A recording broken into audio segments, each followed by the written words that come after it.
Seems legit. Today's little sewing candy I decided to do was changing the colours of my overlocker because I'm lazy and I don't unthread and rethread the whole thing.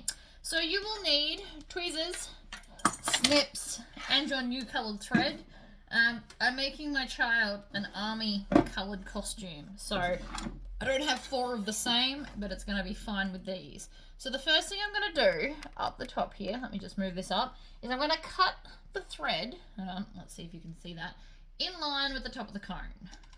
All 4 of them. 1, 2, 3, 4, and then we take off the old cones. Now, we're going to put on our new cones. I'm going to have, so these are your loopers. So this colour is the one you'll see the most of over this side. And then these 2 are your little straight stitches. So now I'm just going to go along and tie the old thread to the new thread in just a knot. You notice I'm not touching any part of the actual machine yet. You want to do this so that they don't fall out or misbehave or anything like that. So I'm going to tie this one on. I know you can't see me, I'm kind of up in the air with this. But the main part you're going to want to look at is down here.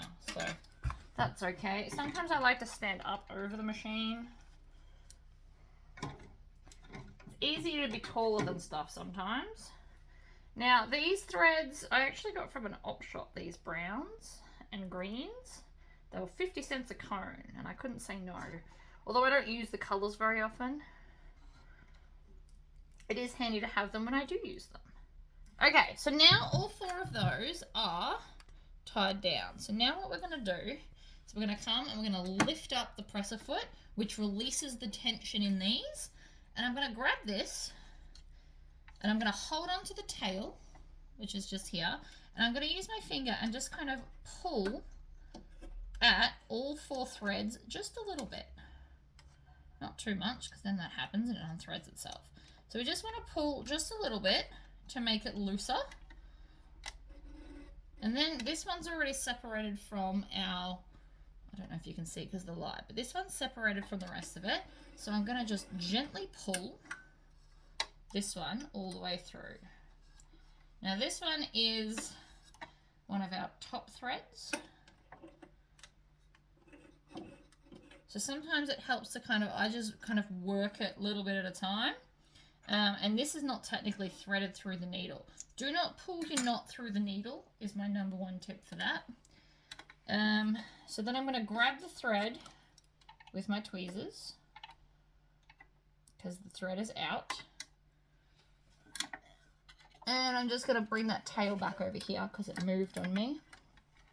And I'm just going to, before I thread this one, I'm just going to pull on these just a little bit to get them out. Once you pull it out a bit, you should be able to undo the tail. So it should just unravel itself, basically. Doesn't always, but it should for the most part. And the tightest one usually is always the needle ones. So I'm just trying to separate this. So once it's separated, you can pull them one at a time. So see this?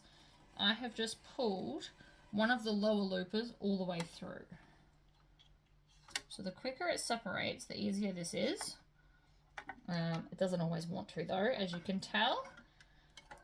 So I'm just going to pull on these. Now that I'm down to just 2, I'm going to take this one and thread it through the needle. And I use tweezers because otherwise it's really hard to get to. Pointy nose tweezers are better, but I bent mine. So I'm stuck with these ones. And I'm going to bring it under the foot and out the back. Same with the other one that we've done. And I want to cut off the knot. I don't want to cut this too close. So if I can work it down a bit further, that would be much more helpful. Because if you cut this too close to here, they'll fall out and then you actually have to rethread. And I don't want to do that. So again, I'm just going to work this down a little bit more. Alright. Now that this is back here, I'm going to cut off the knot. Then this one. So you want to grab the one, and I'm going to take, so now I know I've got this one here. What I'm actually going to do is I'm going to take it out of the needle because I don't want to accidentally pull that knot through the needle. So I'm going to pull that down, and again I'm wiggling it from here and then pulling, and here is my new colour, so you can see the colour change, and then we trim that off. And then I'm going to thread that needle. It doesn't really matter which order you do these in because we're just pulling them through. If we have to rethread it, that's a different story, but at this stage I'm being careful so that that won't happen. And then again we're going to pull it down and under. So this last one here then has to be the lower looper. So I'm just going to grab here and then pull, down, pull, down, pull. You just want to pull it slowly, otherwise if you pull too hard your knot will break and then you actually have to rethread. So I'm just always gentle doing this. There's my knot, there's that, so we chop off the knot, that's rubbish. So you don't really waste a lot of thread doing it this way. Then what I'm going to do is I'm going to put that foot down again, and I'm going to hold all four and make sure it makes a tail. And you can see here it's made a tail, and that the whole thing is rethreaded without actually having to thread anything. So I hope that was helpful, and I'll see you guys next time. Bye!